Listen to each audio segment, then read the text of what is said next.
नमस्कार। सभी विद्यार्थियों का हार्दिक अभिनंदन संस्कार भारती पीजी महाविद्यालय में। हम नेक्स्ट क्लास में बात कर रहे हैं आज तरलता अनुपात। मैंने कुछ तो बता दिया था तरलता अनुपात में, लेकिन फिर मैं डिस्कस कर रहा हूँ तरलता अनुपात एक लिक्विडिटी रेशियो। क्लियर है? लिक्विडिटी रेशियो में मैंने बताया था कि 3 फॉर्मूले होते हैं। कितने फॉर्मूले होते हैं? 3। पहला फॉर्मूला होता है वो होता है चालू अनुपात, और चालू अनुपात का अपन ने फॉर्मूला लिख लिया था, मैं वापस लिख रहा हूं। चालू अनुपात current ratio equal to current assets divide by current liability. हमने करंट एसेट्स और करंट लायबिलिटीज की टेबल भी डिस्कस कर ली थी। अब मैं दोबारा यहाँ नहीं बता रहा और नेक्स्ट बता रहा हूं। देखिए 2 नंबर पे आता है तरल अनुपात। तरल भी बोलते हैं, त्वरित भी बोलते हैं और अम्ल फरक अनुपात भी बोलते हैं। देखिए liquid ratio equal to liquid assets divide by current liability. देखिए लिक्विड एसेट्स कैसे आएगी? Liquid assets equal to current assets minus stock plus prepaid expenses. Stock plus prepaid expenses. Clear है? उसके बाद देखिए करंट एसेट्स कैसे आएगी? तो लिक्विड एसेट्स करंट एसेट्स में से हम स्टॉक प्लस प्रीपेड एक्सपेंसेस को घटा देंगे तो हमारी क्या जाएगी? Liquid assets. नंबर 3 आता है आपका पूर्ण तरलता अनुपात। पूर्ण तरलता अनुपात absolute liquidity ratio equal to absolute liquid assets divide by liquid liabilities या करंट लायबिलिटीज भी ले सकते हैं। क्लियर? पूर्ण तरलता अनुपात का अपना फॉर्मूला होता है absolute liquidity ratio equal to absolute liquid assets बटा लिक्विड लायबिलिटीज या करंट लायबिलिटीज। क्लियर? देखिए एब्सोल्यूट लिक्विड एसेट्स कैसे आएगी? Absolute liquid assets equal to cash plus bank plus marketable securities. और लिक्विड लायबिलिटीज देखिए ऐसे आएगी liquid liabilities equal to liquid liabilities equal to liquid liabilities equal to current liabilities minus bank overdraft. देखिए यहां पर बात कर रहे हैं लिक्विड लायबिलिटीज। करंट लायबिलिटीज में से बैंक ओवरड्राफ्ट घटा देंगे। आप चाहें तो लिक्विड लायबिलिटीज ले लें या करंट लायबिलिटीज ले लें। इसमें एब्सोल्यूट लिक्विड रेशियो में absolute liquid assets equal to cash plus bank plus marketable securities है। आजकल जो कैश प्लस बैंक को जोड़कर हम क्या मानते हैं? इन्हें कैश एंड कैश इक्विवेलेंट के नाम से जाना जाता है। Cash and cash equivalent. Clear हो गई बात यहां तक? तो अपना तरलता अनुपात था। तरलता अनुपात में हमने कितने फॉर्मूले डिस्कस किए? 3 फॉर्मूले। एक तो करंट रेशियो होता है, दूसरा लिक्विड रेशियो होता है और तीसरा कौन सा होता है? Absolute liquid ratio. अगर एग्जाम में भी आपसे पूछ लिया जाए कि तरलता अनुपातों की गणना कीजिए तो हमेशा ध्यान रखने की चीज है कि तरलता अनुपातों में आपको 3 फॉर्मूले कैलकुलेट होंगे। करंट रेशियो, लिक्विड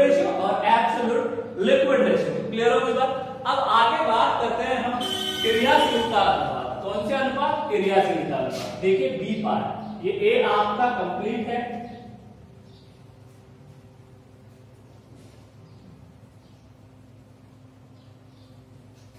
देखिए बी पार्ट क्रियाशीलता या आप कह सकते हो कार्य कुशलता अनुपात, एक्टिविटी या इफिशियंसी रेशियो, एक्टिविटी या इफिशियंसी रेशियो। देखिए इसमें कुल फॉर्मूले कितने हैं, 7 + 4 = 11। देखिए मैं ऐसा क्यों लिख रहा हूं 7 + 4 = 11, ये इसलिए लिख रहा हूं कि आपको पता रहना चाहिए कि किस कैटेगरी में कितने फॉर्मूले हैं। तो देखिए इसमें 11 फॉर्मूले हैं टोटल, 7 फॉर्मूले ऐसे हैं जिनमें आपको रटने की आवश्यकता नहीं है, आप देखेंगे मैं बता रहा हूं तरीका, उस तरीके से आप 7 फॉर्मूले बना सकते हैं। देखिए क्या रखना है कि जब भी फॉर्मूला आए और जिस फॉर्मूले में कहने का मतलब 4 फॉर्मूले छोड़ दीजिए। 4 फॉर्मूले कौन कौन से छोड़ने, एक तो trade receivable turnover ratio, average collection period, trade payable turnover ratio और एवरेज पेमेंट पीरियड, ये 4 फॉर्मूले छोड़ दीजिए। इन 4 फॉर्मूले के अलावा जिस भी फॉर्मूले में टर्नओवर शब्द आता है तो ऊपर तो आपको हमेशा ऊपर तो आपको क्या रखनी है, ऊपर तो आपको क्या रखनी है, cost of revenue from operation. देखिए मैं यहां पर लिख रहा हूं cost of revenue from operation, ये तो हमेशा कहां आएगा, ऊपर आएगा। अगर ये कर्सर में नहीं दे रखा है तो आप क्या ले सकते हैं, रेवेन्यू फ्रॉम ऑपरेशन ले सकते हैं। क्लियर हो गई बात। तो 4 फॉर्मूले, ट्रेड रिसीवेबल वाला, ट्रेड पेएबल वाला, एवरेज पेमेंट पीरियड वाला और एवरेज कलेक्शन पीरियड, है 4 छोड़ दीजिए, बाकी सभी फॉर्मूले में क्या होगा, ऊपर क्या आएगा, फिक्स है ऊपर cost of revenue from operation या रेवेन्यू फ्रॉम ऑपरेशन।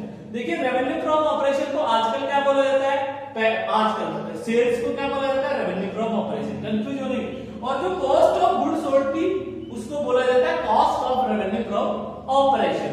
तो देखिए आपका पहला फॉर्मूला तैयार हो रहा है, मैं यहां पर लिख रहा हूं फर्स्ट फॉर्मूला, स्टॉक टर्नओवर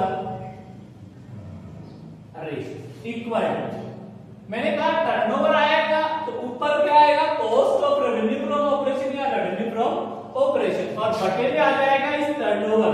देखिए बटे में क्या आएगा, टर्नओवर से पहले जो पूछा इस टर्नओवर से, तो टर्नओवर से पहले क्या है, स्टॉक। लेकिन स्टॉक क्या होता है, दो, ओपनिंग इन्वेंट्री और क्लोजिंग इन्वेंट्री, ओपनिंग स्टॉक और क्लोजिंग स्टॉक, तो दोनों में झगड़ा हो सकता है, इसलिए क्या करेंगे, इन दोनों का क्या ले लेंगे, औसत ले लेंगे।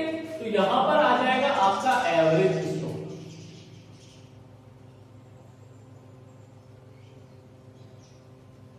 Average stock. क्लियर होगी बस। तो देखिए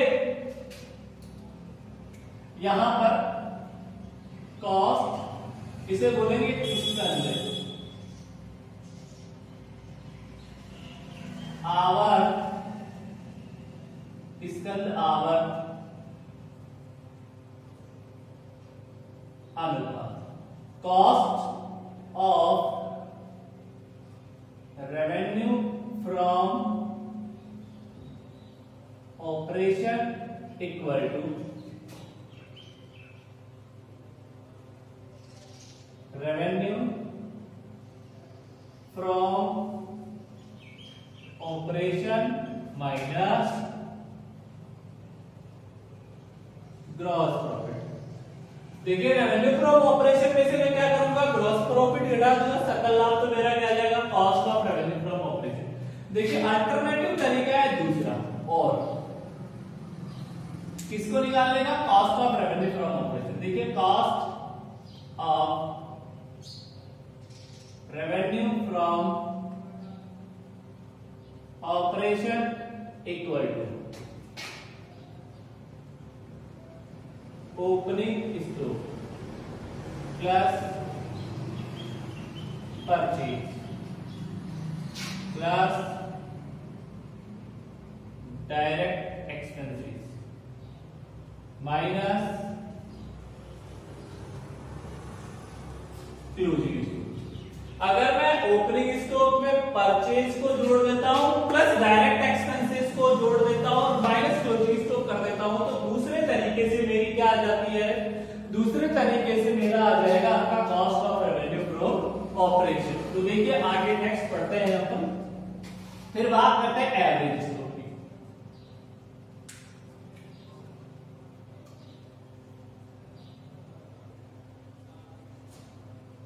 equal to opening stock plus closing stock divide by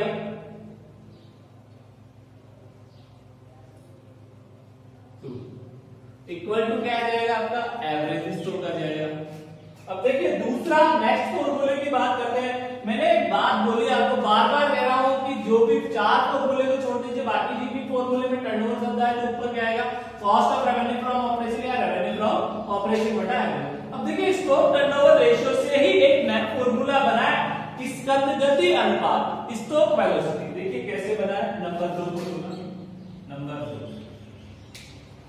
number 2 formula होता है स्टॉक वेलोसिटी रेशियो, स्कंद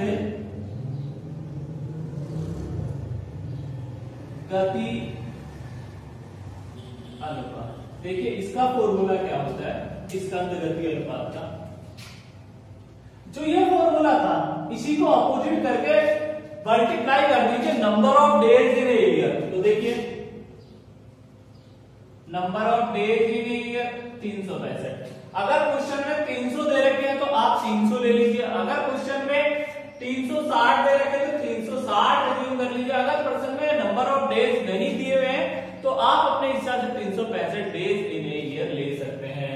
तो देखिए ऊपर तो क्या जाएगा एवरेज स्टॉक, बटे में क्या जाएगा, इसी का अपोजिट हो जाएगा, ये आ जाएगा cost of revenue from operation या revenue from operation.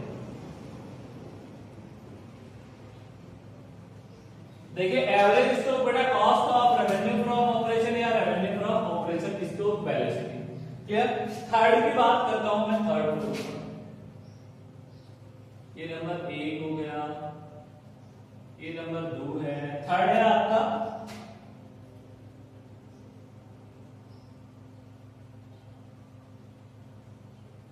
Fix assets turnover ratio equal to स्थायी संपत्ति,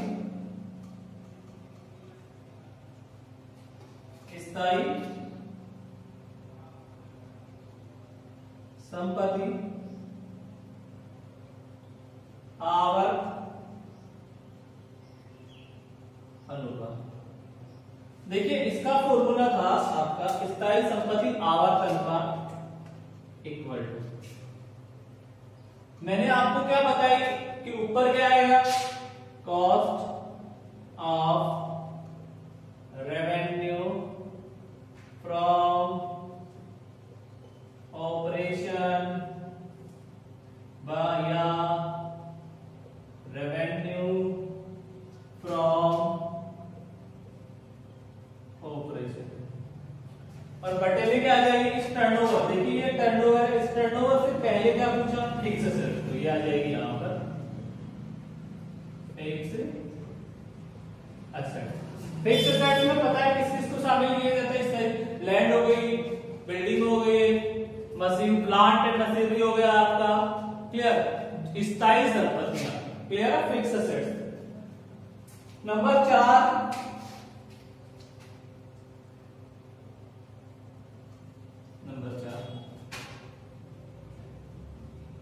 current assets turnover ratio equal, देखिए चालू संपत्ति आवर्त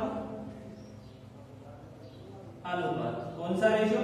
चालू संपत्ति आवर्त अनुपात, और इसका फॉर्मूला होता है आपका चालू संपत्ति आवर्त अनुपात का वही cost of revenue from operation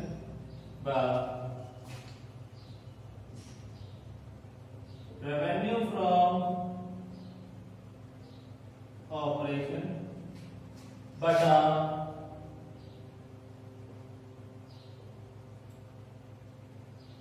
current assets. Clear हो गई बात? नेक्स्ट बात करता हूं मैं number 5, total assets turnover ratio equal, ठीक है, total assets turnover ratio equal कुल संपत्ति आवर्त अनुपात, कुल संपत्ति आवर्त अनुपात इक्वल टू वही फॉर्मूला आपका cost of revenue from operation या रेवेन्यू फ्रॉम ऑपरेशन बटा टोटल एसेट्स। तो देखिए मैंने यहां पर नोट डाउन किए कितने 5 फॉर्मूले, आपको अच्छे से समझ में आ गए होंगे कि किस प्रकार से कैसे फॉर्मूला बनाया जाता है। तो 5 फॉर्मूले, एक तो होगा स्टॉक टर्नओवर रेशियो, दूसरा होगा स्टॉक वेलोसिटी रेशियो, तीसरा होगा फिक्स्ड एसेट्स टर्नओवर रेशियो, चौथा हो गया आपका करंट एसेट्स टर्नओवर रेशियो और पांचवा आपका टोटल एसेट्स टर्नओवर रेशियो। इनमें देखिए सबसे कॉमन ऊपर क्या आ रहा है सभी में, cost of revenue from operation या रेवेन्यू फ्रॉम ऑपरेशन, और इस टर्नओवर से पहले जो पूछा वो सब बटे में आ रहा है, तो आपको आसानी से याद हो गए होंगे ये अनुपात। तो देखिए आगे बात करता हूं मैं नेक्स्ट, मिटा रहा हूं 5 फॉर्मूले हैं टोटल 5 के बाद आगे देखिए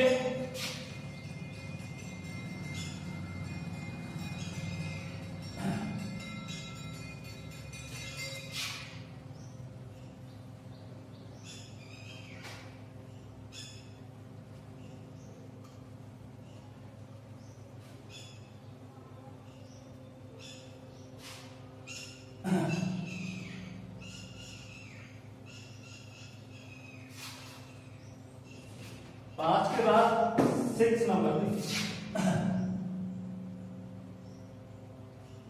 6 नंबर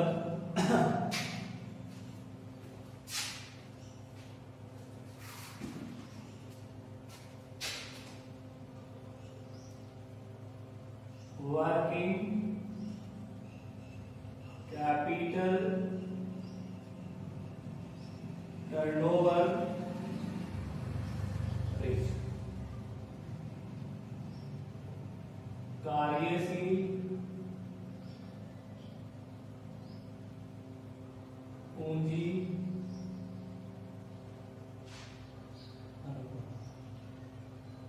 कार्यशील पूंजी अनुपात, और इसमें वही आ गया cost of revenue from operation या रेवेन्यू फ्रॉम ऑपरेशन बटा वर्किंग कैपिटल। और देखिए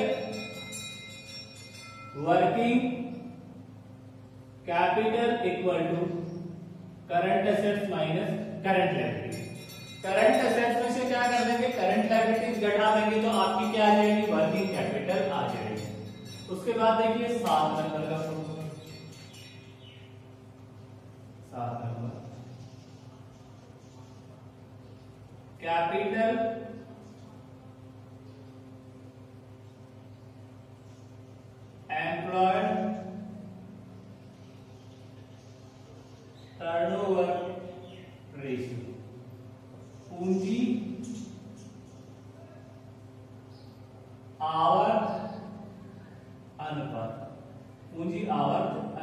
इसे कैपिटल टर्नओवर रेशियो भी बोलते हैं और कैपिटल एम्प्लॉयड टर्नओवर रेशियो भी बोलते हैं। देखिए इसका फॉर्मूला फिर ऊपर क्या आएगा, ऊपर आएगा आपका cost of revenue from operation या रेवेन्यू फ्रॉम ऑपरेशन बटा कैपिटल एम्प्लॉयड। और आप कैपिटल एम्प्लॉयड देखिए, कैपिटल एम्प्लॉयड इक्वल टू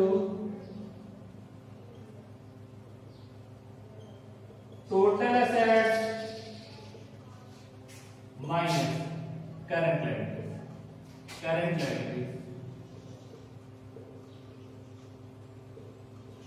तो घटा देंगे तो आपका क्या आ जाएगा, कैपिटल एम्प्लॉयड आ जाएगा। क्या होगी बात, तो ये आपके कितने फॉर्मूले हो गए, 7 फॉर्मूले यहां पर कंप्लीट हैं।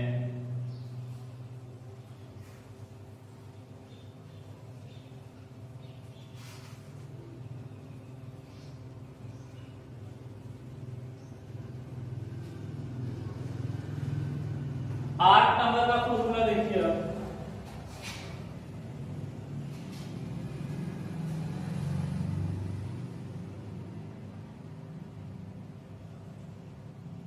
ट्रेड रिसीवेबल्स टर्नओवर रेशियो, व्यापार प्राप्य आवर्त अनुपात इक्वल टू, देखिए इसमें क्या होगा, net credit revenue from operation बटा एवरेज ट्रेड रिसीवेबल्स। देखिए इस फॉर्मूले में मैंने बताया था 7 में कॉमन ऊपर आएगा क्या, कॉस्ट रेवेन्यू फ्रॉम ऑपरेशन या रेवेन्यू फ्रॉम ऑपरेशन। लेकिन इसमें देखिए ट्रेड रिसीवेबल टर्नओवर का मतलब है net credit revenue from operation बटा average trade receivable. Net credit revenue from operation का मतलब होता है उधार बिक्री, कहने का मतलब क्रेडिट सील। क्रेडिट सील आजकल इसको नाम क्या रखा गया, net credit revenue from operation रखा गया है। अब देखिए यहां पर बात करते हैं average trade receivable. Average trade receivables equal to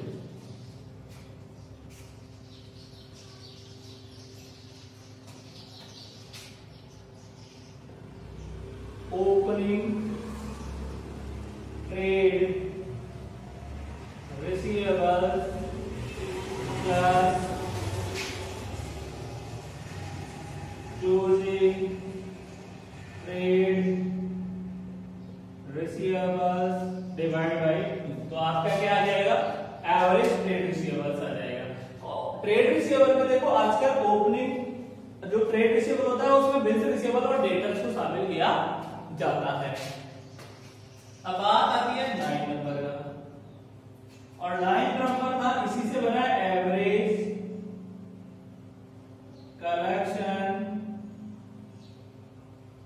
period. देखिए एवरेज कलेक्शन पीरियड औसत संग्रहण अवधि, देखिए इसी फॉर्मूले से बना है। इसी को अपोजिट कर दीजिए, एवरेज ट्रेड रिसीवेबल और मल्टीप्लाई 365 से कर दीजिए, तो यहां पर तो क्या आ जाएगा, एवरेज ट्रेड रिसीवेबल्स बटा net credit revenue from operation. तो आपका क्या आ जाएगा, एवरेज कलेक्शन पीरियड आ जाएगा। क्या आ जाएगा आपका, एवरेज कलेक्शन पीरियड आ जाएगा आपका, एवरेज कलेक्शन पीरियड। और एवरेज कलेक्शन पीरियड का आपको फॉर्मूला मैंने बता ही दिया है। क्या फॉर्मूला होता है, average average trade receivables, average trade receivables बटा net credit revenue from operation, net credit revenue from औसत भुगतान अवधि। देखिए औसत संग्रहण अवधि, क्या बोलेंगे इसको? औसत संग्रहण अवधि, औसत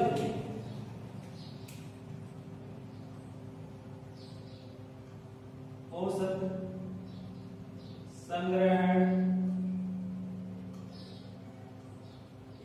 अवधि, औसत संग्रहण अवधि, क्या बोलेंगे? औसत संग्रहण अवधि। तो ये आपके कितने फॉर्मूले हो गए? इसमें 9 फॉर्मूले आपके कंप्लीट है। क्लियर हो गया? आगे बात करता हूं।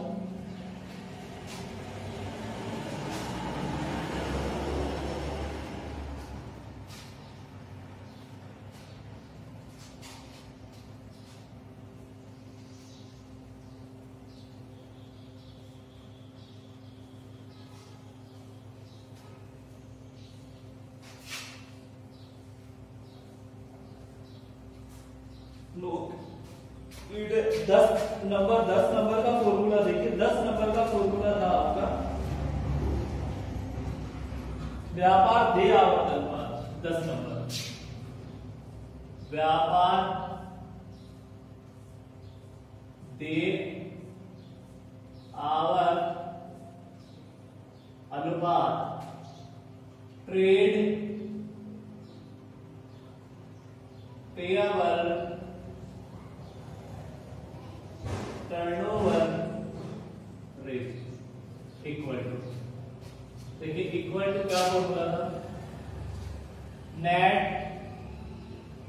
क्रेडिट परचेज बटा एवरेज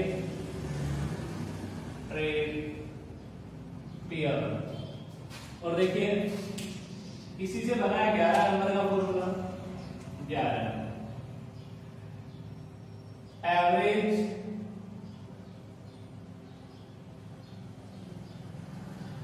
पेमेंट पीरियड, औसत भुगतान अवधि।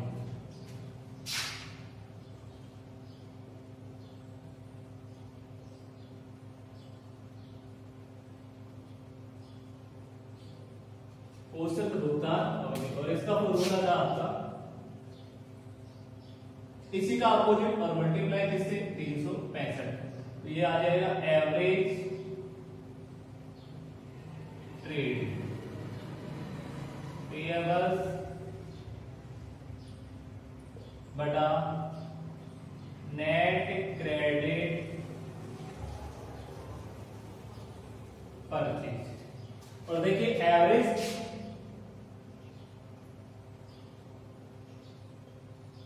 Trade payables equal to opening trade payables plus closing trade payables divide by. तो ये आपका क्या आ जाएगा? एवरेज ट्रेड पेएबल आएगा। एवरेज ट्रेड पेएबल, देखिए एवरेज ट्रेड पेएबल पहले इनको बोलते थे क्रेडिटर्स और बिल्स पेएबल को इंक्लूड कर देते थे। क्रेडिटर्स एंड बिल्स पेएबल को इसमें इंक्लूड कर देते।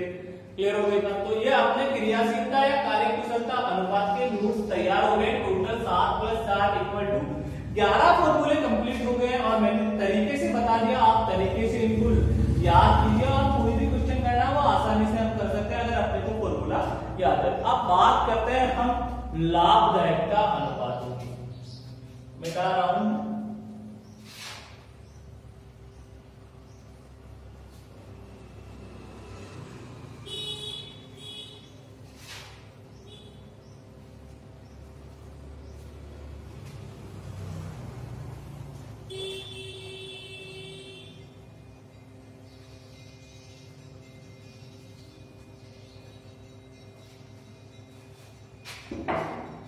देखिए सी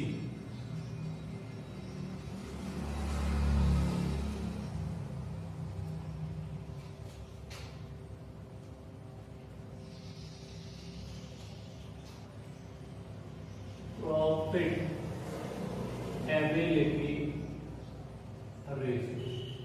देखिए उसमें इसमें जो टोटल फॉर्मूले हैं 5 + 4 इक्वल टू कितने फॉर्मूले हैं? 2 फॉर्मूले। देखिए लाभदायकता अनुपातों में कितने फॉर्मूले हैं टोटल? लो देखिए number 1 gross profit ratio, clear? इसे सकल लाभ अनुपात।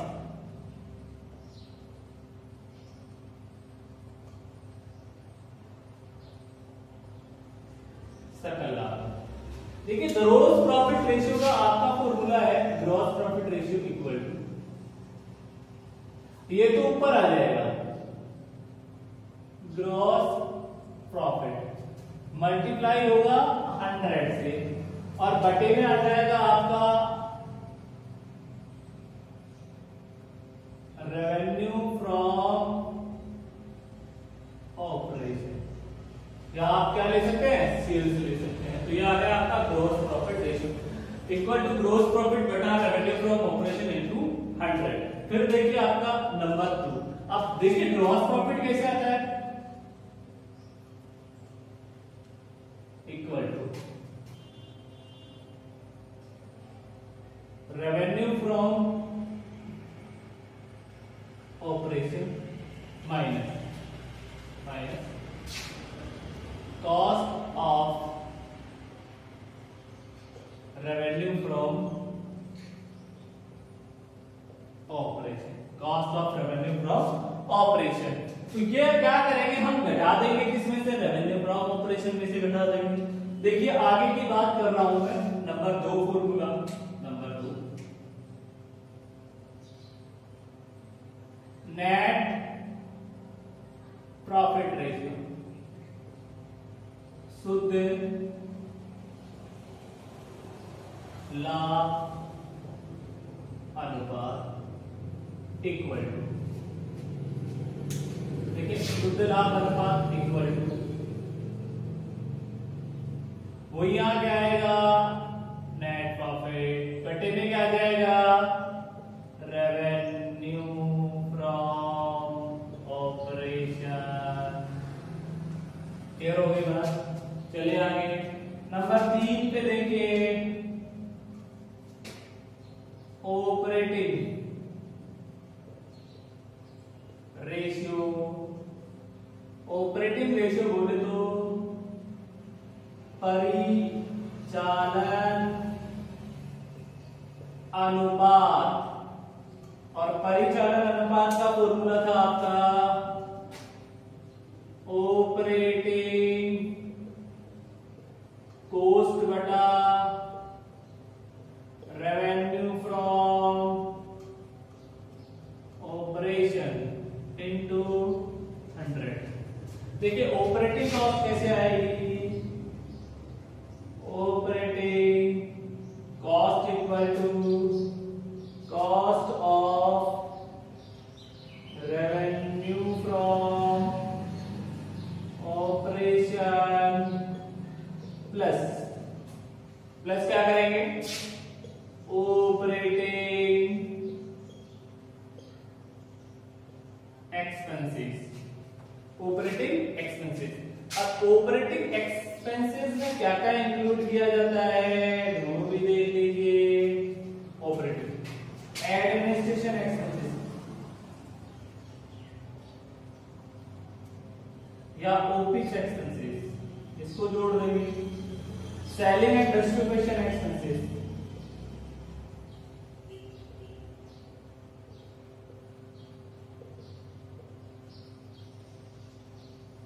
और डेप्रिसिएशन। अगर मैं इन तीनों को जोड़ दूंगा तो मेरा क्या आ जाएगा? ऑपरेटिंग एक्सपेंसेस आ जाएगा। और ऑपरेटिंग एक्सपेंसेस को किस में जोड़ूंगा? Cost of revenue from operation. तो मेरा क्या आ जाएगा? रे ऑपरेटिंग कॉस्ट आ जाएगा। क्या आ जाएगा? Operating cost.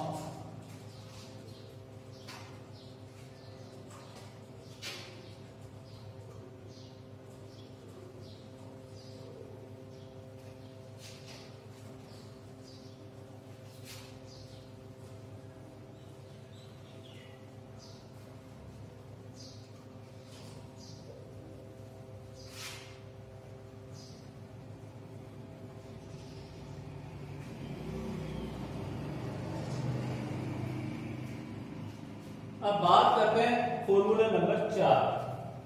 3 कंप्लीट है, 4 नंबर का ऑपरेटिंग प्रॉफिट रेशियो, परिचालन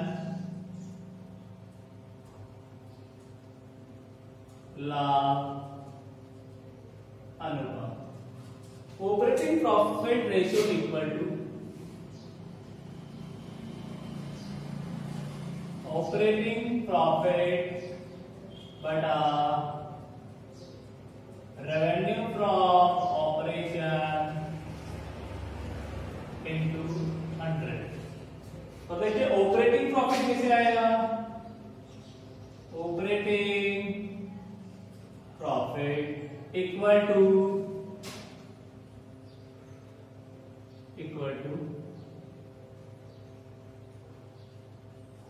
gross profit minus operating expenses. अगर मैं सकल लाभ में से ऑपरेटिंग एक्सपेंसेस घटा देता हूं तो मेरा ऑपरेटिंग प्रॉफिट आ जाता है। क्या आएगा मेरा ऑपरेटिंग प्रॉफिट। और ऑपरेटिंग प्रॉफिट मैंने बता दिया, मैंने ऑपरेटिंग एक्सपेंसेस में आपको बताया है administration expenses, selling and distribution expenses और एक आप सेलिंग एंड डिस्ट्रीब्यूशन और डेप्रिसिएशन। नेक्स्ट बात करते हैं नंबर 5, एक्सपेंसेस रेशियो की व्यय अनुपात equal to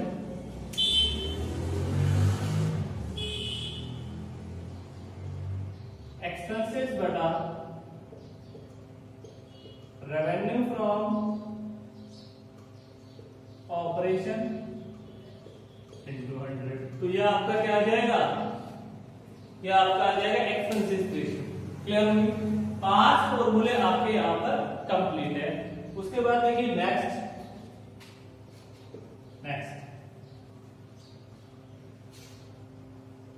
operating profit ratio equal to operating profit बटा revenue from operation into 100। Clear? और operating profit equal to gross profit minus operating expenses और expenses ratio equal to expenses बटा revenue from operation. ये आपका यहां पर ये complete होता है। कौन से? सेल्स पर आधारित, रेवेन्यू फ्रॉम ऑपरेशन पर आधारित फॉर्मूले आपके यहां पर कंप्लीट है, रेवेन्यू फ्रॉम ऑपरेशन पर आधारित। अब बात करते हैं आगे के फॉर्मूले। 4 फॉर्मूले इसमें और हैं। देखिए 4 फॉर्मूले कौन कौन से, देखिए 4, 5 हो गए थे, 6, 7, 8 और 9, टोटल कितने हो जाएंगे? पहला है रिटर्न ऑन कैपिटल एम्प्लॉय, फिर है return on share holder fund, return on equity share holder fund और आपका 9 नंबर है रिटर्न ऑन टोटल एसेट्स। तो देखिए यहां पर मैं पूरी डिटेल केवल फॉर्मूला बनाना बता रहा हूं अभी, तो आगे बाकी अपन जो भी है इनके बारे में, इनकी कैपिटल एम्प्लॉयड क्या होता है, शेयर होल्डर फंड क्या होता है, उसे प्रोप्राइटर फंड भी बोलते हैं, नेटवर्क भी होते हैं, इसमें किस किस को शामिल करते हैं वो आगे मैं आपको लिखाऊंगा। इक्विटी शेयर होल्डर में क्या आएगा, टोटल एसेट्स आपको पता है, बैलेंस शीट की जितनी भी एसेट्स है उसका योग टोटल एसेट्स होगा। तो देखिए यहां पर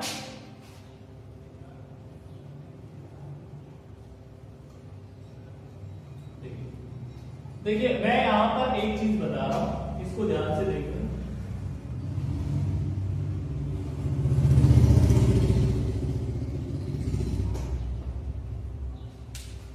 देखिए मैंने यहां लिखा PBIT प्रॉफिट देखिए PBIT, इसमें से मैंने क्या घटाया रे, इंटरेस्ट, तो मेरा क्या है रे PBT, प्रॉफिट बिफोर टैक्स, इसमें से मैंने क्या घटाया रे टैक्स, तो मेरा क्या है रे PAT, और PAT में से मैं क्या घटाता हूं रे PD, प्रेफरेंस डिविडेंड, क्या घटाता हूं प्रेफरेंस डिविडेंड। देखिए PBIT profit before interest and tax less interest, PBT less tax, PAT less PD, clear हो गई बात। तो देखिए आप किस प्रकार से क्या फॉर्मूला बनेगा। तो सबसे पहले रिटर्न, तो ये जो ये चीज है ये आपकी यहाँ क्या आ जाएगी, बटे में आ जाएगी कैपिटल एम्प्लॉयड इनटू 100। इसमें देखिए शेयर होल्डर फंड तो यहाँ आ जाएगा शेयर होल्डर फंड इनटू 100। इधर क्या है इक्विटी शेयर होल्डर फंड, तो यहाँ क्या आ जाएगा equity share holder fund into 100। देखिए आपको फॉर्मूला राइटिंग करना आना चाहिए, बनाना आना चाहिए। फिर इधर देखिए टोटल एसेट्स, तो यहाँ क्या आ जाएगी टोटल एसेट्स, और ये 100। अब देखिए यहाँ पर क्या आएगा PBIT divide by capital employed, यहाँ आएगा PAT, क्लियर।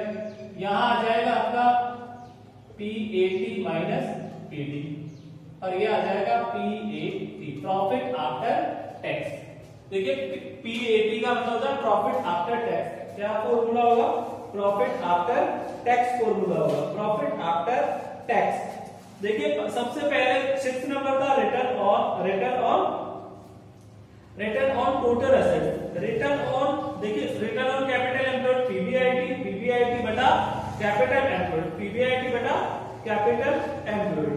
नेक्स्ट आपका आता था return on share holder fund PAT बटा share holder fund into 100, return on equity share holder fund, return on equity share holder fund. इसका फॉर्मूला क्या हो गया आपका PAT माइनस PD बटा, क्लियर है। और आपका नेक्स्ट फॉर्मूला क्या था return on total assets, return on total assets, return on total assets, और इसका फॉर्मूला क्या था आपका PAT बटा टोटल एसेट्स। देखिए मैं कैपिटल एम्प्लॉयड पहले बता दूंगा, शेयर होल्डर फंड में को प्रोप्राइटर फंड भी बोलते हैं, या इसे नेटवर्क भी बोला जाता है। इसमें equity share capital, preference share capital, reserve and surplus minus 50 से एसेट्स घटा दे तो आपकी क्या आ जाता है शेयर होल्डर। इसमें आता है आपका equity share capital plus reserve and surplus को जोड़ देंगे, क्लियर। इनकी डिटेल बाद में नेक्स्ट क्लास में आपको कराऊंगा। तो यहाँ पर एक मैंने यहाँ बताया लाभदायकता अनुपातों के टोटल कितने फॉर्मूले हो गए आज हमने 9 फॉर्मूले। यहाँ पर ये टॉपिक अपना कंप्लीट है। तो नेक्स्ट क्लास में हम आगे से थोड़ा सा इनका